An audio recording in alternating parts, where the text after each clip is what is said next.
বিসমিল্লাহির রহমানির রহিম। আসসালামু আলাইকুম। আজ আমি ছোলার ডাল দিয়ে ঘুগনি বানাবো। প্রথমে আমি তেল দিয়ে দিলাম, পেঁয়াজ কাঁচা জাল দিয়ে দিলাম। পেঁয়াজ কাঁচা জাল সুন্দর করে ভেজে নেব। পেঁয়াজ কাঁচা জাল লাল লাল করে ভেজে নিলাম। পেঁয়াজ বেরেস্তা হয়ে গেছে, কিছু পেঁয়াজ বেরেস্তা উঠেই রাখলাম। এখন আমি পানি দিয়ে দিচ্ছি। মরিচের গুঁড়া, হলুদের গুঁড়া, লবণ, জিরার গুঁড়া, ধনিয়ার গুঁড়া, এলাচ, দারচিনি, গোলমরিচ, লবঙ্গ, তেজপাতা, জিরার গুঁড়া, আস্ত তেজপাতাও দিয়ে দিলাম, আস্ত এলাচ, দারচিনি দিয়ে দিলাম, পেঁয়াজ কাঁচা জাল রসুন বাটা দিয়ে দিলাম। এখন আমি মরিচ মশলা সুন্দর করে কষাই নেব। সেদ্ধ করা আলু ছোট ছোট করে কাটে দিলাম।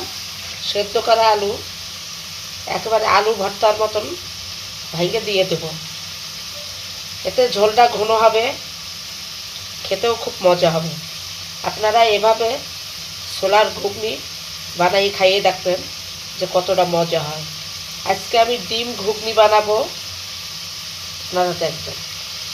এখন আমি আলুগুলো দিয়ে দিলাম। আলুগুলো ভর্তার মতন একেবারে করে পালাইলাম। তারপরে আলুগুলো দিয়ে দিলাম। বড় একটা কাঁচা জাল কাইটে দিলাম। সুন্দর করে আমি কষাই নিচ্ছি। যত সুন্দর করে কষাবো অতই ভালো হবে, খেতে মজা হবে, ঘেরান হবে। মরিচ মশলা কষাই নিলাম, তার ভিতরে ছোলাগুলো দিয়ে দিলাম। আজ আমি ছোলার ঘুগনি করব, আপনারা দেখেন। ছোলাটা আমার কষানো হয়ে গেছে, এখন আমি ঝোলের পানি দিয়ে দিচ্ছি। নাড়াচাড়া করে দিলাম। আজ আমি ছোলা দিয়ে ঘুগনি বানাচ্ছি, একটু নাড়াচাড়া করে দিলাম। আলু সেদ্ধ করে ভর্তার মতন মিনিশ করে তারপরে দিয়ে দিলাম এর ভিতরে। এরকমভাবে আপনারা ঘুগনি বানালে ঘুগনি খেতে খুবই মজা হবে। সেদ্ধ আলু চটকাইয়া মিহিন করে দিয়ে দিলাম এর ভিতরে, তাতেই ঘন হয়ে গেছে। এবং সেদ্ধ আলু এভাবে দিলে ঘুগনি খেতে খুবই মজা হয়।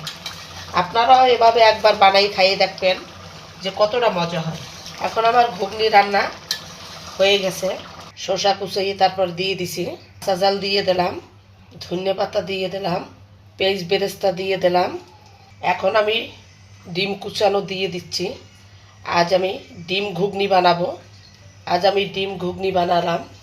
আমার ডিম ঘুগনিটা দেখতে কীরকম হয়েছে কমেন্ট করে জানাবেন। এখন আমি বিট লবণ দিয়ে দিচ্ছি। এখন আমি লেবুর রস দিয়ে দিচ্ছি। ঘুগনির ভিতরে লেবুর রস, তেঁতুল গোলানো পানি এগুলো না দিলে মজা হয় না। একটু টক টক লাগবে, খুব ভালো লাগবে। আপনারাও এভাবে ঘুগনি বানাইয়ে একবার খাইয়ে দেখেন আমি যেভাবে বানাইছি কতটা মজা হয়। আমার ঘুগনিটা বানানো কীরকম হয়েছে কমেন্ট করে জানাবেন, লাইক করবেন, কমেন্ট